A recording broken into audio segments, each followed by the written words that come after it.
สบายดีทุกคนมามื้อนี้2เที่ยวเฮาสิมากิน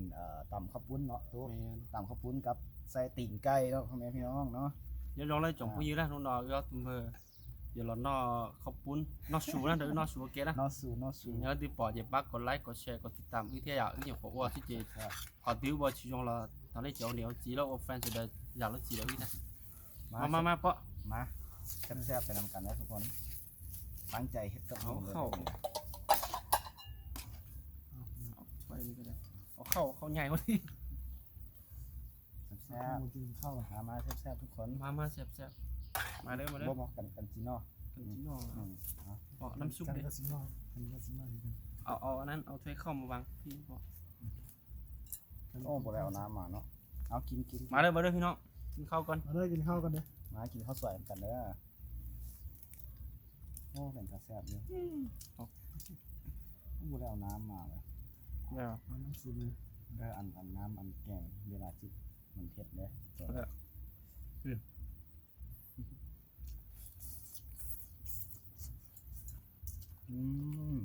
ผักโอ้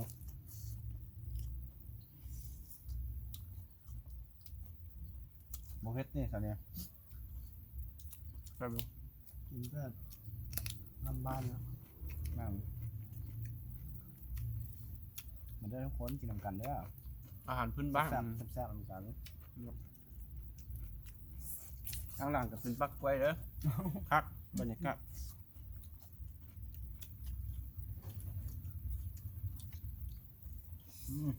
กินไปพร้อมไล่แมงวันไปพร้อม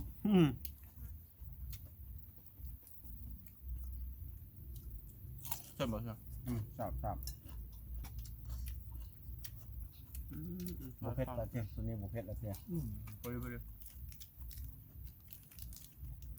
เอาได้เอากินใกล้เด้อ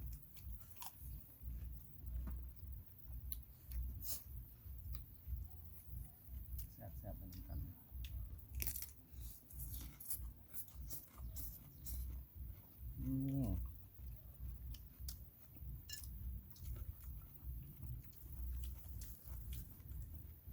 เสาร์อาทิตย์บ่มีหยังเฮ็ดพากันมาตำอย่างตำตีนไก่เนาะ ที่ตามซ่องอันเบ้าดอยกับอันซ่องอันสองเชี่ยวเด้อพี่น้องเราจะมีกำลังใจเฮ็ดนะ ฝากติดตามด้วยเด้อทุกคนเด้อ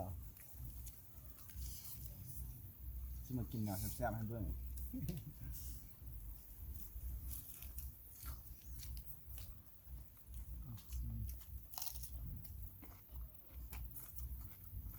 จับเลยเนาะ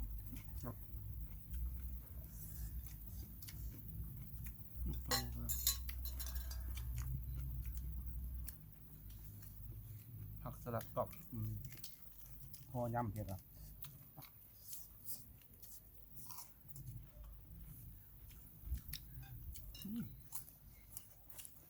ใส่ตีนไก่ก่อน ตีนไก่เอามั้ย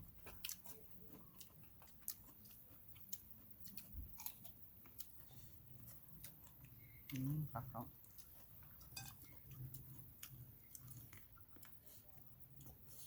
กินไปพร้อมแล้ว1 วันพร้อม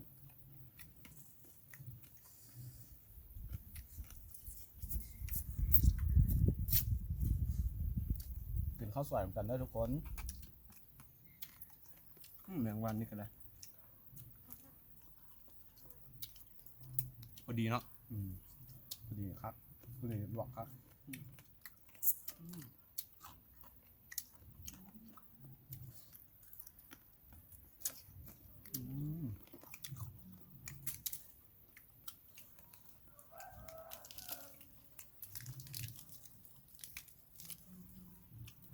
สาวกันครับ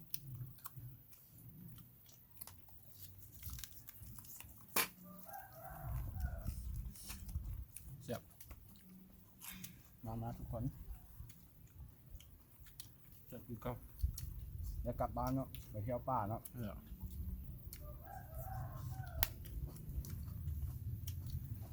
ไปกินกับแกมน้ำทั้งซ้ำ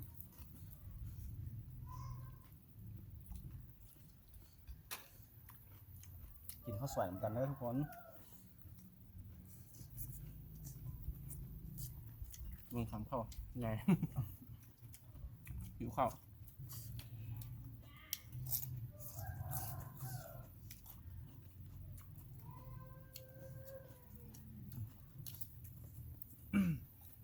เราเช้าหรือนะมันซ้อมที่เช้าหรือแล้วนอนต่ำข้าวปุ้น เป็นวันพักผ่อนของทุกๆคนเนาะวันนี้เนาะก็เลยพากันให้ต่ำกิน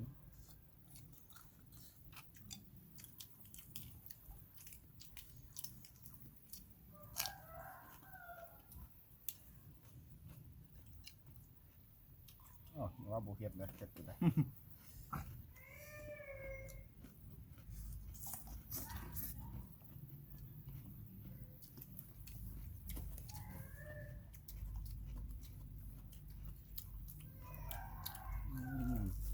ครับ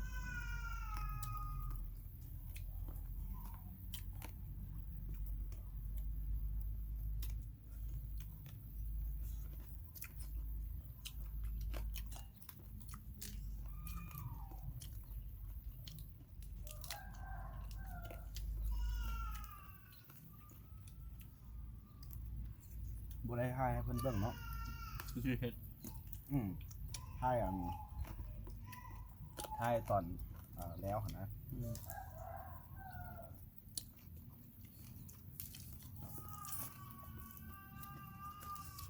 ต้องทราบไปนำกันเด้อทุกคน เราได้สมมติเยอะ ข้าวปุ้นนี่ภาษามงวันอ่ะ หืม ข้าวปุ้นครับ ข้าวปุ้นเขาจะเกิดขึ้นว่าข้าวปุ้นที่เกิด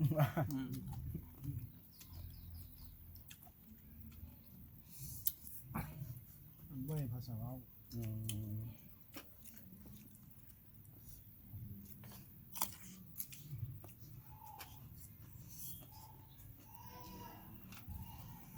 ม แป้ง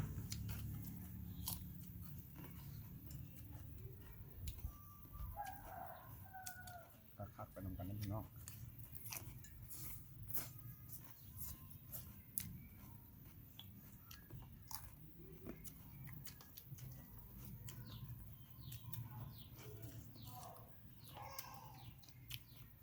คักเนาะ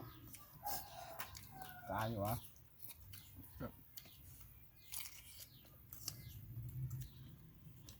เสียบหลาย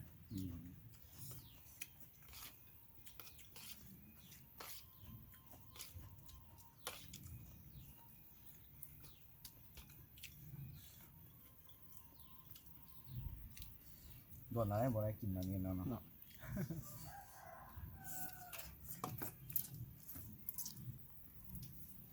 แต่ดูค่ะ พักอยู่สวนกันอย่างนี้อยู่แล้ว เนี่ยลองดูแซ่บบ่โอ้ใส่เลยว่าแซ่บใส่นะ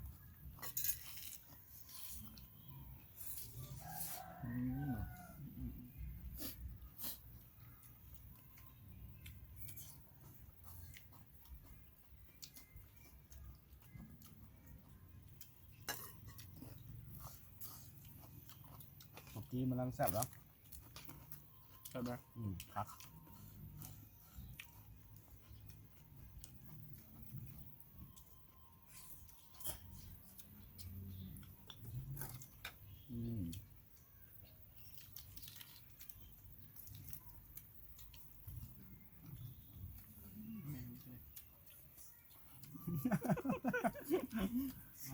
ไล่แมงวันไปพร้อมกินไปพร้อม เป็นไง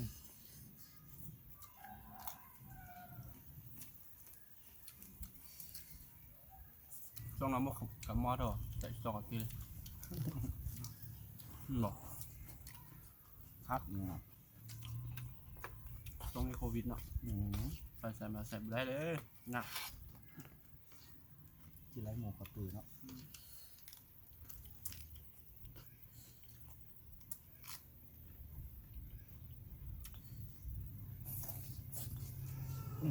ครับ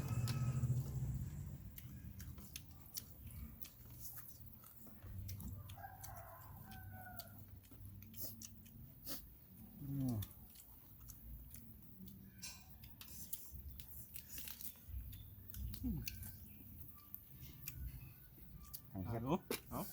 ไกลเนาะ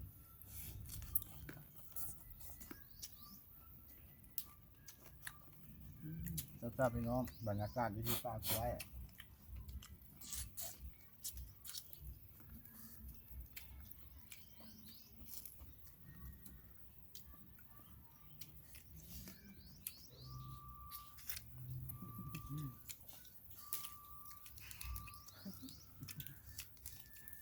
นัวดีนะประเด็กกระแซบเลยเนาะ ครับ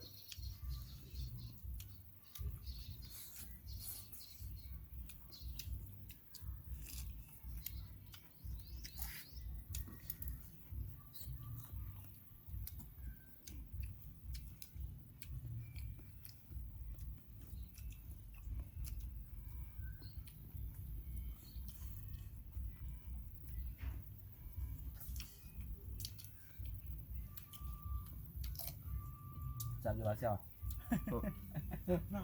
ดีหาแต่เกลือ อืม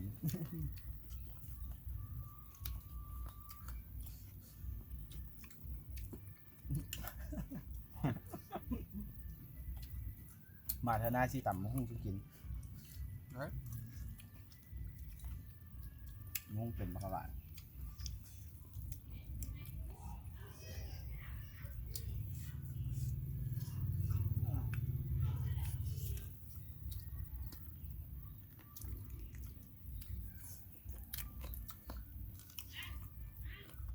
เขาสวยหมดทุกคนแล้วบอก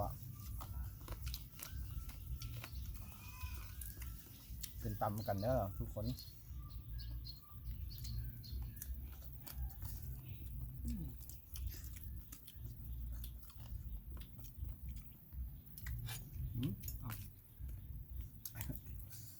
เอาได้กินนะเอาไหมเพชรไหมเสี่ยงจุกลับมาเพชรถึงบ้านแม่ ใช่ครับ กินแล้วเรากินยาดีกับเพาะได้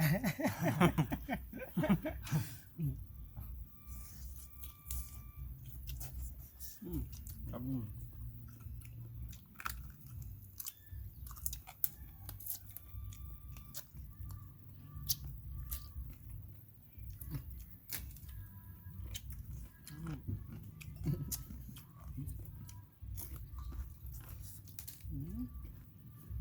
ผักแห้งแซ่บแห้ง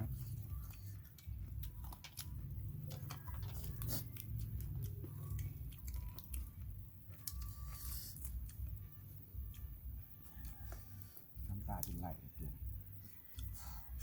น้ำมันเผ็ดมากเหี่ยวเลย เดิมพี่น้อง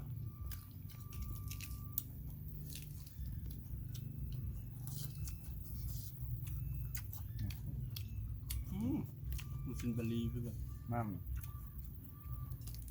มารีอยู่ที่เบิดเหรอนะทุกคน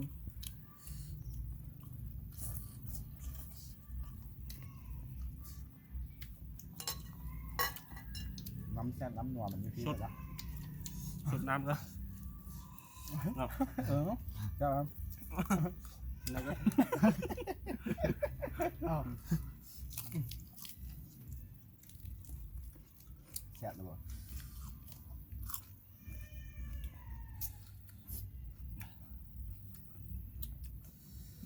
อืม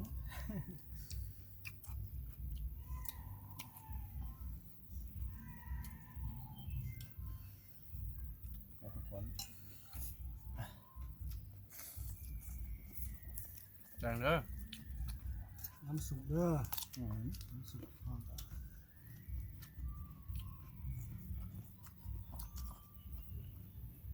โอ้ได้แซ่บ น้ำซุปเจ้าตูได้ต่างหากอื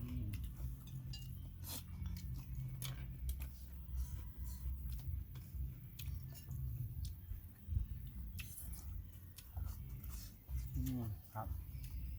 เอาปะกินครับ มามา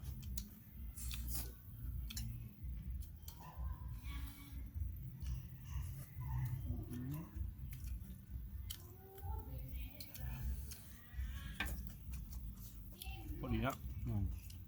ผักครับ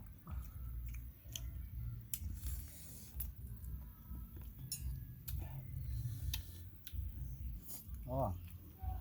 ทำกินทั้งให้แล้ววันนี้ น้ำเผ็ด อืม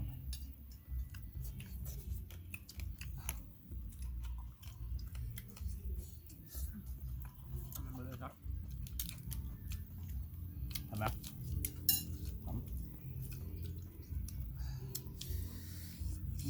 ครับ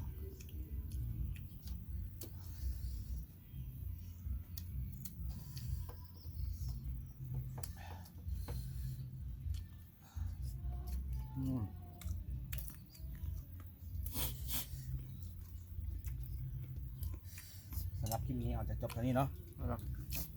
พอกันที่คลิปหน้าเด้อทุกคนครับเจ้าสิขอไปกินน้ำกันเด้อ สบายดี นะ น้องเจอกันในคลิปห ไล น้า ค์ก เด้อ ดแชร์กดติดตามด้วยนะ ฝากทุกคนกดไลค์กดติดตาม เดี๋ยว ช่ เข้า อง ใจ ยูทูบสองเชี่ยวเขาเด้อ เข้าใจ ขอบใจหลายๆในกำนัดอ้อยนะ มึงไม่ได้ตีปะ